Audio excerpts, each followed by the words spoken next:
Directed by Senna Hegde. അതിപ്പോൾ ഒരു വിശ്വാസമാണ്, വെറുമൊരു പേരല്ല.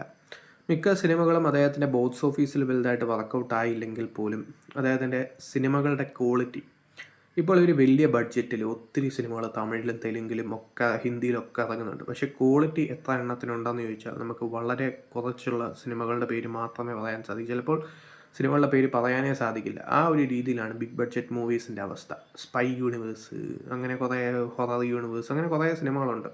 ചിലതൊക്കെ മേ ബി റയറായിട്ട് ക്വാളിറ്റി വരും. പക്ഷേ വലിയ സിനിമയോ വലിയ കഥയോ വലിയ സംഭവങ്ങളോ ഒന്നും വേണ്ട. അത്യാവശ്യം ഓഡിയൻസിന് കണക്റ്റ് ആവുന്ന രീതിയിൽ നമ്മളുടെ ലൈഫിൽ നടന്ന കുറേ സംഭവങ്ങൾ ക്യാമറ വെച്ച് എടുത്ത പോലെ ആ ഒരു രീതിയിലുള്ള ഔട്ട്പുട്ട് മതി നമുക്ക് ആ ഒരു സിനിമ നമുക്ക് നല്ല രീതിയിൽ കണക്റ്റ് ആവാനെന്ന് തെളിയിക്കുന്ന ഒരു ഡയറക്ടറാണ് സെന്ന ഹെഗ്ഡെ.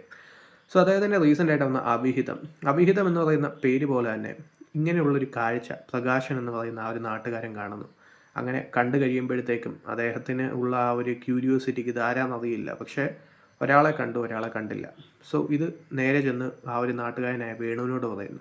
ഉണ്ണിരാജ് എന്ന് പറയുന്ന മറിമായത്തിൽ ഇഷ്ടംപോലെ ക്യാരക്ടേഴ്സ് ഇത് മേലും ഇപ്പോൾ സാന്നിധ്യമുള്ള അദ്ദേഹത്തിനോട് പോയി പറയുന്നു.